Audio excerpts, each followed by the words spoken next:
నల్లధనం అవినీతిపై పోరులో భాగంగా 1,500 రూపాయల నోట్లను రద్దు చేసిన కేంద్రం వాటి గడువు 2 రోజుల్లో ముగియనున్న వేళ తదుపరి కార్యాచరణ మొదలుపెట్టింది. వచ్చే ఏడాది మార్చి 31 తర్వాత ఎవరైనా రద్దయిన 1,500 రూపాయల నోట్లను కలిగి ఉంటే గరిష్టంగా 4 ఏళ్లు జైలు శిక్ష, జరిమానా విధించేలా ఆర్డినెన్స్ తీసుకువచ్చింది. ఇప్పటి వరకు సహేతుకమైన కారణాలు చెప్పి రిజర్వ్ బ్యాంకు శాఖల్లో డిపాజిట్ చేసుకునే అవకాశం కల్పించిన కేంద్రం లేని పక్షంలో భారీ జరిమానా తప్పదని తేల్చి చెప్పింది.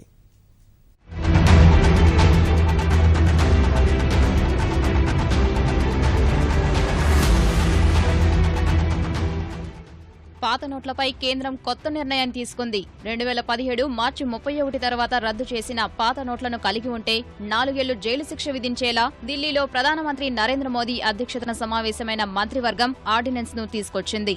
ఈ మేరకు ఆర్డినెన్స్ ను కేబినెట్ సమావేశంలో ఆమోదించింది. డిసెంబర్ 30 తర్వాత పాత నోట్లను జమ చేసిన సమయంలో బ్యాంకుకి తప్పుడు సమాచారం ఇస్తే 5,000 రూపాయలు లేదా జమ చేసిన మొత్తానికి 5 జరిమానా విధించేలా ఈ ఆర్డినెన్స్ ను ప్రభుత్వం రూపొందించింది. ఆర్డినెన్స్ ప్రకారం ఏ వ్యక్తి అయినా రద్దయిన పాత నోట్లను 10,000 కన్నా ఎక్కువ కలిగి ఉన్నా, స్వీకరించినా లేదా బదిలీ చేసినా శిక్షకు అర్హులే. డిసెంబర్ 30 తర్వాత కూడా పాత నోట్లు 500, 1,000 రూపాయలు బ్యాంకులో డిపాజిట్ చేయకుండా ఉంచుకున్న వారిపై న్యాయపరంగా చర్యలు తీసుకునేలా ఈ ఆర్డినెన్స్ ను ప్రభుత్వం రూపొందించింది. దీంతో పాటు రిజర్వ్ బ్యాంక్ ఆఫ్ ఇండియా చట్టాన్ని సవరించాలని భావించిన ప్రభుత్వం గడువు ముగిసిన వెంటనే పార్లమెంటు సమావేశాలు నిర్వర్తించలేకపోవడంపై ఈ ఆర్డినెన్స్ మార్గాన్ని ఎంచుకుంది. ఏ వ్యక్తి అయినా రద్దయిన 10 పాత నోట్ల వరకు తమ వద్ద ఉంచుకునే వెసులుబాటును కేంద్రం ఆర్డినెన్స్ ద్వారా కల్పించింది. అయితే ఈ నిర్ణయాలు డిసెంబర్ 30 నుంచి అమల్లోకి వస్తాయా లేదా మార్చి 31 వరకు సమయం ఉందా అన్నదానిపై ఇంకా స్పష్టత రాలేదు.